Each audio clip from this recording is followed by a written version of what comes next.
এখন এসছি আপনাদেরকে বললাম আমি এসেছি মূল দ্বারকা। মূল দ্বারকার এটা সমুদ্রের কিনারে দাঁড়িয়ে আছি, মানে পাহাড়ের উপর থেকে সমুদ্রের কাছাকাছি। দেখুন এখানে জলের প্রচণ্ড স্রোত। আর দেখুন দেখুন, দেখছেন মূল দ্বারকা। আমি যেখানে দাঁড়িয়ে আছি ঠিক আমার পিছনে দেখুন,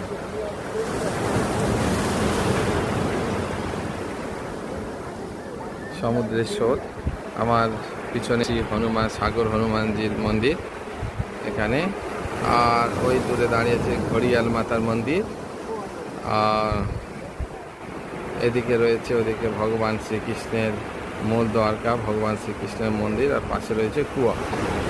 আরব সাগরে আমার খুব ভালো লাগছে।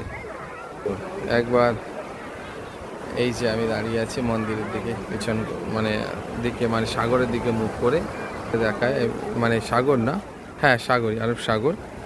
সাগরের জলের টেস্টটা একবার দেখায়। দেখুন বেশি ঢেউ উঠছে এই জায়গাটা অনেকটা। দেখুন আসছে, দেখুন।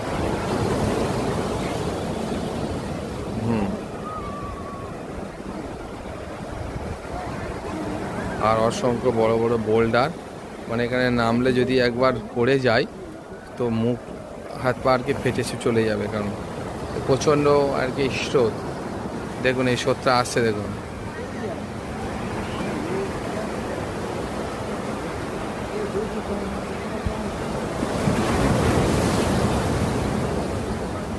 দেখাতে পারলাম আপনাদেরকে, আশা করি খুব ভালো লাগলো। আবার একটা স্রোত আসছে, দেখুন।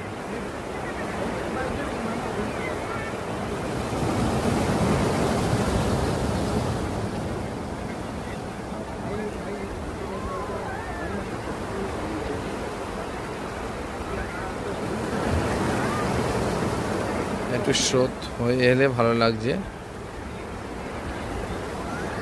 এটা আরব সাগরের তীরে দাঁড়িয়ে আছি, সব মন্দিরই আরব সাগরের তীরে। আপনার আহমেদাবাদটাও অতটা ধারে ছিল না, ওখান থেকে সাইড সিনগুলো আরব সাগরের তীরে ছিল। আর দ্বারকা নগরী, সোমনাথ মন্দির, সোমনাথজি মন্দির এবং এই মূল দ্বারকা সবটাই আরব সাগরের তীরে।